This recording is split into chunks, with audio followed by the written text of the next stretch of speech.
Shakib Al Hasan is back. Yes, ঠিকই শুনেছেন।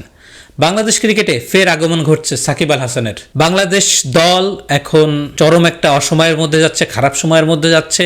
BCB খুব বাজে একটা সময় ফেস করছে। এই যে আসন্ন ওয়ার্ল্ড কাপে বাংলাদেশ খেলতে পারছে না, যার জন্য বিসিবি চরম চাপে আছে। তাদের একটা কূটনৈতিক ব্যর্থতা ছিল এই ওয়ার্ল্ড কাপে খেলা নিয়ে।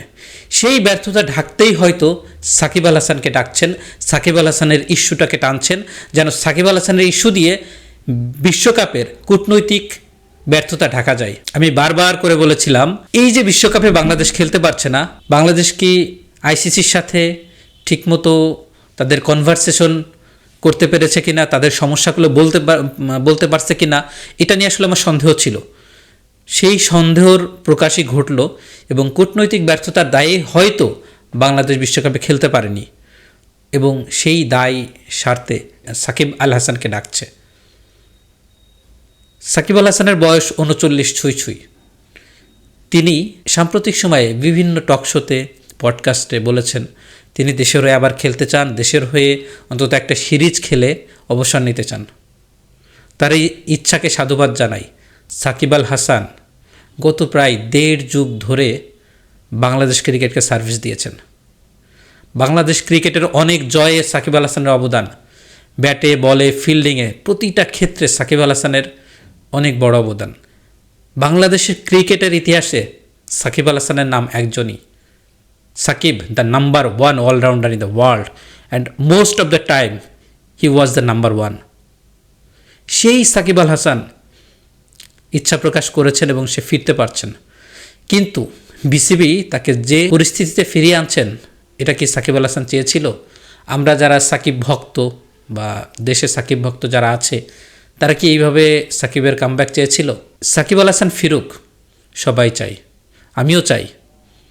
অনেকেই আমাকে সাকিব হেটার মনে করতে পারেন, সাকিবকে নিয়ে বিভিন্ন ইস্যুতে বিভিন্ন কথা বলেছি, কিন্তু ক্রিকেটার সাকিব আল হাসানকে নিয়ে আমার কোনো দ্বিমত নেই। 2019 ওয়ার্ল্ড কাপের কথা মনে পড়ে যায়। সাকিব যদি বাংলাদেশের হয়ে না খেলতেন, তিনি হয়তো ওই সময়ে টুর্নামেন্টের সেরা পারফর্মার হতেন। হ্যাঁ, আনডাউটলি তিনি সেরা পারফর্মার, কিন্তু ম্যান অফ দ্য সিরিজ হতে পারেননি। এরকম অনেক টুর্নামেন্ট গেছে। এই যে T20 ওয়ার্ল্ড কাপ হচ্ছে, আজও পর্যন্ত T20 ওয়ার্ল্ড কাপের সবচেয়ে বেশি wicket taker 49 wicket Shakib Al হাসানের।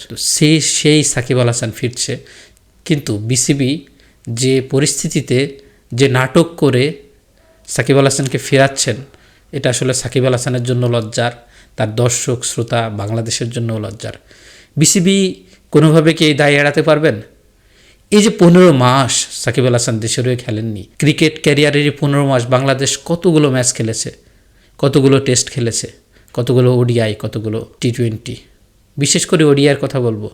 ওডিআইতে সাকিব সবসময় ভালো পারফর্ম করেছে, কিন্তু এই ওডিআইতে গত 15 মাসে বাংলাদেশের অবস্থা খুবই নাজুক। হোমে সিরিজ হেরেছে, অ্যাওয়েতে সিরিজ হেরেছে, কিন্তু সাকিব আল হাসানের তখন ডাক পড়েনি। ডাক পড়েছে বিশ্বকাপ ইস্যুর পরে। এই ইস্যুটাকে কিভাবে ধামাচাপা দিতে হয়, সেই ধামাচাপার দেওয়ার জন্য সাকিবের ডাক পড়েছে।